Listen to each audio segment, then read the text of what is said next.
नमस्कार विद्यार्थी मित्रांनो, कसे आहात तुम्ही? तुम्हा सर्वांचा अभ्यास मित्र परिवारामध्ये खूप खूप स्वागत आहे. मित्रांनो, आज आपण 7 ऑगस्ट 2025 रोजीच्या चालू घडामोडी अभ्यासणार आहोत. जर तुम्ही ही सिरीज डेली करत असाल तर लेक्चर लाईक करत चला, चॅनलला सबस्क्राईब करायला विसरू नका. सुरुवात करूया आजच्या सेशनला. आज आपण 7 ऑगस्टचं करंट अफेअर्स इथं बघणार आहोत. तर पहिला क्वेश्चन आहे, ऑगस्ट 2025 मध्ये झालेला पहिला बुद्धिबळ ई स्पोर्ट्स विश्वचषक कोणी जिंकला आहे? तर पहिला बुद्धिबळ ई स्पोर्ट्स विश्वचषक मॅग्नस कार्लसन.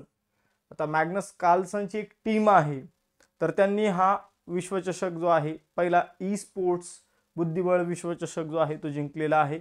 आणि त्याच्या टीमचं नाव होतं टीम लिक्विड. तर टीम लिक्विड तुम्हाला नाव लक्षात ठेवायचं आहे.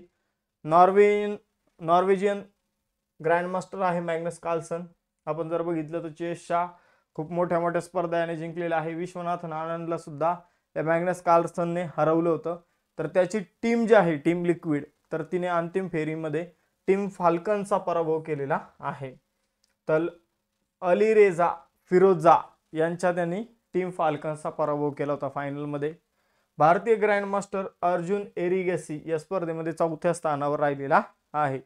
तर बघा मित्रांनो, जे काही ई स्पोर्ट्स गेम आहे तर ते सौदी अरेबियामध्ये त्याचं आयोजन जे आहे ते जुलै आणि ऑगस्ट महिन्यामध्ये करण्यात आलेलं आहे. मग त्यामध्ये जे काही BGMI PUBG वगैरे जे गेम आहे तर ते सुद्धा आयोजित करण्यात आले होते सौदी अरेबियामध्ये. तर बरेचसे ई स्पोर्ट जे आहे ऑनलाईन जे काही गेम वगैरे खेळले जातात तर ते सौदी अरेबियामधील रियाद या ठिकाणी 29 ते 1 ऑगस्ट दरम्यान आयोजित करण्यात आले होते. तर ई स्पोर्टचं आयोजन कुठं झालेलं आहे हे सुद्धा लक्षात ठेवायचं आहे तुम्हाला. पुढे जाऊया, बुद्धिबळाविषयी प्रश्न होता, मग बुद्धिबळाविषयी महत्त्वाच्या घडामोडी इथं बघूया. फिडे महिला बुद्धिबळ विश्वचषक 2025 जिंकणारी पहिली भारतीय महिला खेळाडू कोणी? दिव्या देशमुख. तिने कुणाला हरवलं? कोनेरू हम्पीला. नॉर्वे बुद्धिबळ 2025 मध्ये मॅग्नस कार्लसनचा पराभव कोणी केला? डी गुकेशने. सुपर बेट क्लासिक 2025 मध्ये पहिले ग्रँड चेस टूर विजेतेपद कोणी जिंकले? आर प्रज्ञानंदने. 86वा भारतीय बुद्धिबळ ग्रँडमास्टर कोण बनलेला आहे? तर तामिळनाडूचा LR श्रीहरी. त्यानंतर जर बघितलं, शरिया कायद्याच्या चिंतेमुळे तालिबानने कोणत्या देशामध्ये बुद्धिबळावर बंदी घातलेली आहे? तर अफगाणिस्तानमध्ये बुद्धिबळावर बंदी घातलेली आहे. त्यांचं म्हणणं आहे की बुद्धिबळ हा जुगार सारखा खेळ आहे आणि त्यामुळे शरिया कायद्याचं उल्लंघन होतं. टाटा स्टील मास्टर्स बुद्धिबळाचा किताब कोणी जिंकला? तर आर प्रज्ञानंदने.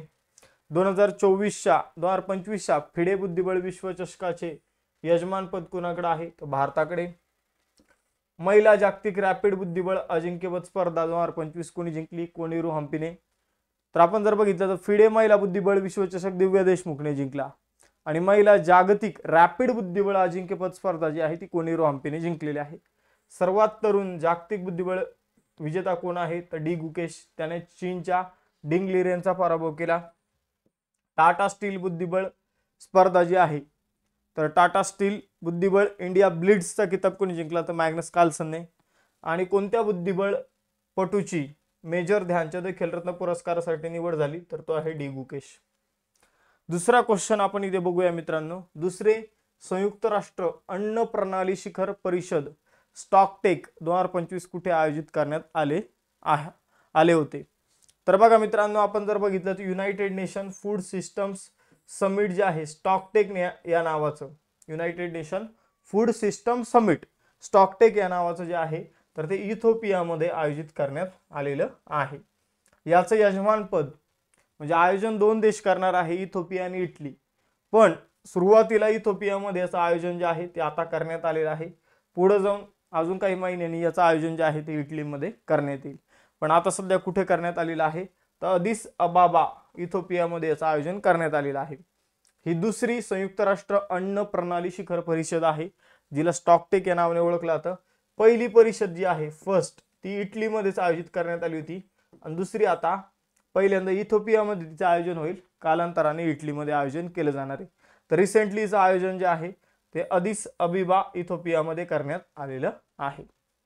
तर लक्षात ठेवायचं, जी काही इन्फॉर्मेशन मी तुम्हाला सांगितली ती इथं दिलेली आहे. फक्त ही परिषद कशासाठी आयोजित करण्यात येते? अन्न प्रणालीतील बदलांना गती देणे, प्रगतीचा आढावा घेणे, जबाबदारी मजबूत करणे आणि परिवर्तनकारी कृतींसाठी गुंतवणूक एकत्रित करणे हे हिचं उद्दिष्ट आहे. तर अन्नाशी संबंधित फूडशी संबंधित ही परिषद आहे. तर एवढं लक्षात ठेवलं तरी सफिशियंट आहे. तिसरा क्वेश्चन मात्र आपल्यासाठी महत्त्वाचा आहे. ऑगस्ट 2025 मध्ये आशिया रग्बी अंडर-27 चॅम्पियनशिप 2025 चे आयोजन कोणता देश करत आहे?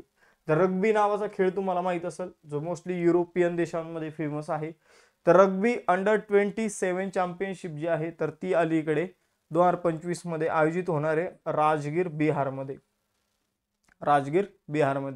तर पहिली ही अंडर-20 आशियाई रग्बी 7 चॅम्पियनशिप आहे, जी 2025 मध्ये 9 आणि 10 ऑगस्ट रोजी बिहारमधील राजगीर या ठिकाणी तिचं आयोजन केलं जाणार आहे. 12 संघ सहभागी होणार आहे, ज्यामध्ये 8 पुरुष आणि 8 महिलांचे संघ जे आहे 12 देशांचे सहभागी होणार आहे. तर काही देशांचे पुरुष संघ आहे, काही देशांचे महिलांचे संघ आहे, काही देशांचे पुरुष आणि महिला दोघांचेही संघ आहे, ज्यामध्ये भारत, हाँगकाँग, चीन, UAE, Uzbekistan, Kazakhstan, Sri Lanka, Malaysia यासारख्या देशांचे संघ सामील होणार आहे. या स्पर्धेचा शुभंकर अशोक आहे. अशोक काय तर एक ससा आहे, चपळ ससा. इथे तुम्ही बघू शकता अशोकाला. तर अशोक हा या स्पर्धेचा काय आहे, शुभंकर आहे. तर अंडर-20 रग्बी स्पर्धा राजगीर बिहारमध्ये आयोजित केली जाणार आहे. चौथा क्वेश्चन, भारतीय लष्कराने कोणत्या कंपनीसोबत 223.95 कोटी रुपयांच्या 212 प्रगत 50 टन वजनाच्या टँक ट्रान्सपोर्टर ट्रेलर्सच्या खरेदीचा करार केलेला आहे? तर जे काही रणगाड्या असतात, टँक्स असतात, तर त्यांना ट्रान्सपोर्ट करण्यासाठी ट्रान्सपोर्टर ट्रेलर म्हणजे समजून घ्या की मोठी ट्रक जी असते, तर अशा 212 ट्रक खरेदी करण्यासाठी 212 ट्रक खरेदी करण्यासाठी 223.95 कोटीचा करार जो आहे तो कोणासोबत करण्यात आलेला आहे? तर तो axis cadets aerospace and technology private limited यांच्यासोबत हा करार जो आहे तो करण्यात आलेला आहे. तर भारतीय लष्कराने axis cadets aerospace and technology private limited यांच्यासोबत 223.95 कोटी रुपयांचा करार केलेला आहे. या कराराअंतर्गत 50 टन वजनाचे 212 अत्याधुनिक टँक ट्रान्सपोर्टर ट्रेलर खरेदी केले जाणार आहे इंडियन आर्मीच्या माध्यमातून. पुढे जाऊया. पाचवा क्वेश्चन, इम्पॉर्टंट क्वेश्चन अगेन. शेतकऱ्यांना बियाणे, खते आणि इतर शेतीविषयक गरजांसाठी आर्थिक मदत देण्यासाठी कोणत्या राज्याने अन्नदाता सुखी भाव योजना लागू केली आहे? तर अन्नदाता सुखी भाव योजना जी आहे मित्रांनो, तर ती आंध्र प्रदेश सरकारने लागू केलेली आहे. आंध्र प्रदेश सरकारने कोणती योजना लागू केली? तर अन्नदाता सुखी भाव योजना. बघा मित्रांनो, ही योजना जी आहे तर ती कशी योजना आहे? तर तुम्हाला माहित असेल केंद्र सरकारची PM किसान योजना आहे. या योजनेअंतर्गत 6,000 रुपये वर्षातून 3 टप्प्यामध्ये 2,000 अशा टप्प्यामध्ये शेतकऱ्यांना दिले जातात. सेम तशाच प्रकारची योजना जी आहे ती आंध्र प्रदेश सरकारने लॉन्च केलेली आहे, जिचं नाव ठेवलेलं आहे अन्नदाता सुखी भावा योजना. मित्रांनो, महाराष्ट्र सरकारने सुद्धा या प्रकारची योजना सुरू केलेली आहे. तर त्या योजनेचं नाव तुम्ही मला कमेंट बॉक्समध्ये सांगायचं आहे. पुढे जाऊया. बघा, आंध्र प्रदेशमध्ये या योजनेचा लाभ 46,85,838 शेतकऱ्यांना मिळणार आहे. या योजनेने पहिली अशीच एक योजना होती मागच्या सरकारची, YSR रायथू भरोसा योजना, तर तिची जागा या योजनेने घेतलेली आहे अन्नदाता सुखी भावा PM किसान योजना. पुढे जाऊया. आंध्र प्रदेशने ही योजना सुरू केली. आंध्र प्रदेश बाबत माहिती घेऊया. 1 नोव्हेंबर 1956 ला आंध्र प्रदेशची स्थापना करण्यात आली. अमरावती राजधानी आहे. N चंद्रबाबू नायडू मुख्यमंत्री आहे. S अब्दुल नजीर राज्यपाल आहे. तेलुगू ही मुख्य भाषा आहे. 25 जागा लोकसभेच्या, राज्यसभेच्या 11 जागा आणि विधानसभेच्या 175 जागा आंध्र प्रदेशमध्ये आपल्याला बघायला मिळतात. 6वा प्रश्न आहे, ऑगस्ट 2025 मध्ये जॅग्वार लँड रोव्हरचे पहिले भारतीय CEO कोण बनले? तर जॅग्वार लँड रोव्हरचे पहिले भारतीय CEO PB बालाजी हे बनले आहे. तर जॅग्वार लँड रोव्हर तुम्ही ब्रँडची गाडी बघितली असेल, त्याचं मालक कोण आहे? तर टाटा आहे. पण लक्झरियस गाड्या ज्या आहेत त्या लँड रोव्हरच्या आपल्याला बघायला मिळतात. तर PB बालाजी जे आहे तर ते लँड रोव्हरचे नवीन CEO बनलेले आहे. तर टाटा मोटर्सचा लक्झरियस ऑटोमोबाईल युनिट जो आहे जॅग्वार लँड रोव्हर, ज्याला JLR म्हणून ओळखलं जातं, तर त्याचे PB बालाजी हे नवीन मुख्य कार्यकारी अधिकारी बनले आहे, CEO बनले आहे, जे ॲड्रियन मर्डलची जागा घेणार आहे. ॲड्रियन मर्डलची ती जागा घेतील. जॅग्वार लँड रोव्हर हा जो काही कंपनी आहे तर ती 18 जानेवारी 2008 मध्ये सुरू करण्यात आली होती. व्हिटली कॉव्हेंट्री युनायटेड किंगडम मध्ये ह्याचं मुख्यालय आहे. पुढे जाऊया. पुढे जाण्या अगोदर बघा मित्रांनो, आपण फक्त 499 रुपये फी मध्ये 11 ऑगस्टला सकाळी 10 वाजता विजयश्री रिव्हिजन बॅच नावाची एक बॅच सुरू करत आहोत. या बॅच मध्ये या फी मध्ये ऍडमिशन फक्त पहिल्या 500 विद्यार्थ्यांनाच दिलं जाणार आहे, याची सगळ्यांनी नोंद घ्यायची आहे. पुढे जाऊया. राज्यसेवा 2026 साठी आपण डिस्क्रिप्टिव्ह पॅटर्न नुसार फाउंडेशन बॅच 1 सुरू केली आहे. कंबाईन ग्रुप बी आणि ग्रुप सी साठी फाउंडेशन बॅच 4.0 आपण सुरू केलेली आहे. तर या दोन बॅचेस ज्या आहेत आपण लॉन्च केलेला आहे फाउंडेशन बॅच. त्याचबरोबर कंबाईन साठी विजेता बॅच 1 पूर्व परीक्षेसाठी, राज्यसेवा पूर्व परीक्षेसाठी विजयश्री बॅच 2, यशोदय बॅच कालच ग्रुप सी चा रिझल्ट लागला तर ग्रुप सी मेन साठी यशोदय बॅच आपण सुरू केलेली आहे.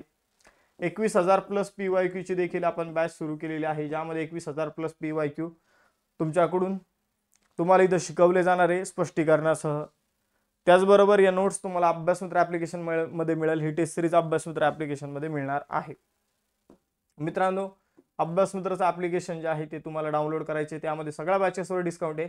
डिस्काउंट कसं मिळवायचं तर सर्वप्रथम तुम्हाला बॅच सिलेक्ट करायची आहे. बॅच सिलेक्ट केल्यानंतर त्या बॅचवर सगळ्यात शेवटी यायचं आहे. तिथं ऑप्शन दिसेल have a coupon code apply here, त्यावर क्लिक करा. तिथे CJ लाईव्ह नावाचं कुपन कोड टाका, अप्लायवर क्लिक करा, फी मध्ये डिस्काउंट होऊन जाईल. पुढे जाऊया. 7वा क्वेश्चन बघूया. 7वा क्वेश्चन आहे ऑगस्ट 2025 मध्ये formula 1 motor race Hungarian grand prix 2025चं विजेतेपद कोणी जिंकलेलं आहे. तर हंगेरियन ग्रँड प्रिक्स 2025 जी आहे मित्रांनो लँडो नॉरिसने जिंकलेली आहे. तर मॅक्लेरियन ब्रँडची तो गाडी चालवतो लँडो नॉरिस, आणि त्याने कोणाचा पराभव केलेला आहे तर त्याने पराभव केलेला आहे ऑस्कर पियास्त्रीचा. कोणाचा पराभव केलेला आहे? ऑस्कर पियास्त्रीचा. तर हंगेरियन ग्रँड प्रिक्स लँडो नॉरिसने जिंकली. 3 ऑगस्ट 2025 ला ही स्पर्धा हंगेरीमध्ये झाली होती. पुढे जाऊया. 8वा प्रश्न, अवयवदान आणि प्रत्यारोपणाच्या क्षेत्रात भारताचं जगात स्थान काय आहे. तर अवयवदानामध्ये पहिल्या क्रमांकावर आहे USA, दुसऱ्या क्रमांकावर आहे चायना, तिसऱ्या क्रमांकावर आहे भारत. तर भारताचं स्थान तिसरं आहे. अवयवदानाची संख्या 2013 मध्ये आणि अवयव प्रत्यारोपणाची संख्या 2013 मध्ये 4,990 होती, ती 2023 मध्ये 18,378 पर्यंत वाढलेली आहे. आणि जानेवारी ते डिसेंबर 2024 मध्ये ही संख्या जी आहे ती 18,911 पर्यंत गेलेली आहे. अवयवदान जे आहे ते दर 10 लाख लोकसंख्येमागे फक्त एक व्यक्ती अवयवदान जो आहे तर तो करत असतो. अवयव प्रत्यारोपण वर्षभरात 18,911 लोकांचं अवयव प्रत्यारोपण जे आहे ते केलं जातं.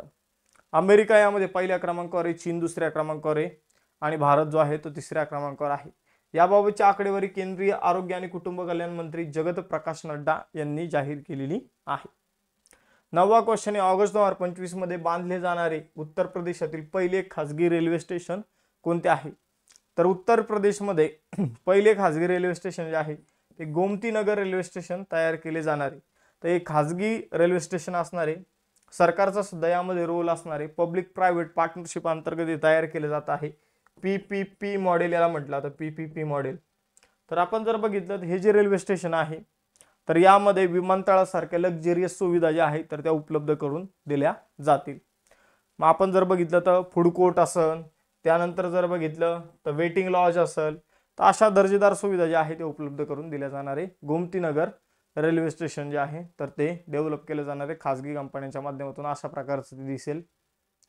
पुढे जाऊया. 10वा प्रश्न आहे ऑगस्ट 2025 मध्ये कोपा अमेरिका महिला फुटबॉल स्पर्धा 2025 विजेतेपद कोणी जिंकलेलं आहे. तर कोपा अमेरिका महिला फुटबॉल स्पर्धा जी आहे ती ब्राझीलने जिंकलेली आहे. तर ब्राझीलने फायनल मॅच मध्ये जर बघितलं तर कोलंबियाला हरवलेलं आहे. कोलंबियाला त्यांनी पेनल्टी शूटआउट मध्ये हरवलेलं आहे. जेव्हा दोन संघाचा कोणताही गोल होत नाही, 0-0 स्कोर असतो किंवा सारखेच गोल होतात आणि टाइम संपलेला असतो, तेव्हा पेनल्टी शूटआउट घेतला जातं. इकडून खेळाडू जो आहे तर तो फुटबॉल जो आहे तो त्या आपण जर बघितलं तर गोल करण्याचा प्रयत्न करतो. आणि तशा प्रकारचा पेनल्टी शूटआउट मध्ये ब्राझीलने 5 पेनल्टी डागलेले आहे आणि कोलंबियाकडून 4 पेनल्टी डागण्यात आलेले आहे. यामुळे ब्राझीलचा विजय झालेला आहे. ब्राझीलचं हे सलग 5वं आणि एकूणातील 9वं महिलांचं कोपा अमेरिका फुटबॉल स्पर्धेचं विजेतेपद आहे. 11वा प्रश्न आहे, ऑगस्ट 2025 मध्ये कोणत्या राज्याने बैलगाडी शर्यत, कुत्र्यांची शर्यत, घोड्यांची शर्यत आणि कबुतरांची शर्यत यासारखे जे काही वारसा खेळ आपले पारंपरिक खेळ आहे तर यावर 28 वर्षांनी बंदी उठवलेली आहे. तर पंजाबने 1997 मध्ये कुत्र्यांची शर्यत, बैलगाडा शर्यत, त्याचबरोबर घोड्याची शर्यत आणि कबुतराची शर्यत यावर बंदी घातली होती. कारण प्राणी मात्रांवर इथं काय केली जाते तर त्यांच्यावर अत्याचार केले जातात म्हणून. पण आता ही बंदी जी आहे ती उठवण्यात आलेली आहे. तर आपण जर बघितलं व्यवस्थित या खेळांचं आयोजन केलं तर कुणाला काही इजा होणार नाही, तर असं पंजाब सरकारचं म्हणणं आहे. आणि 2025 मध्ये पंजाब सरकारने प्राण्यांवर क्रूरता प्रतिबंध विधेयक 2025 इथं मंजूर केलेलं आहे आणि या खेळांना पुन्हा मान्यता दिलेली आहे. 12वा प्रश्न आहे, 5 ऑगस्ट 2025 रोजी उत्तरकाशी जिल्ह्यातील कोणत्या गावात ढगफुटी झाली. तर उत्तरकाशीतील आपण जर बघितलं तर उत्तरकाशी जिल्ह्यातील कोणत्या गावात ढगफुटी झाली तर बघा धाराली या गावात ढगफुटी झाली. एकच मिनिट कन्फर्म करून घेऊया. बरोबर, धाराली किंवा धराली या गावात ढगफुटी झालेली आहे. ढगफुटी म्हणजे काय म्हटलं जातं, कशाला म्हटलं जातं तर बघा मित्रांनो, एका तासात जेव्हा 100 मिलीमीटर पाऊस होतो तेव्हा त्याला ढगफुटी असं म्हटलं जातं. तर हे सुद्धा लक्षात ठेवायचं आहे. तर टेस्ट क्वेश्चन आता तुमच्यासाठी आहे की हंगेरियन ग्रँड प्रिक्स कोणी जिंकलेली आहे. अन्नदाता सुखी भाव योजना कोणत्या सरकारची आहे. आणि पहिला बुद्धिबळ ई स्पोर्ट्स विश्वचषक कोणी जिंकलेला आहे. आणि बिहारमधील राजगीर या ठिकाणी 9 आणि 10 ऑगस्ट रोजी कोणती स्पर्धा, कोणता खेळ आयोजित करण्यात येणार आहे हे तुम्ही सांगायचं आहे. त्याचबरोबर लेक्चर आवडत असेल तर आपलं यूट्यूब चॅनल सबस्क्राईब करा, टेलिग्राम चॅनल जॉईन करा, आपलं ॲप डाउनलोड करून त्यामध्ये CJ live coupon code use करून बॅचेस तुम्ही जॉईन करू शकता. थांबूया मग मित्रांनो, इथं भेटूया नेक्स्ट सेशनमध्ये. चलो बाय बाय एव्हरीवन, जय हिंद.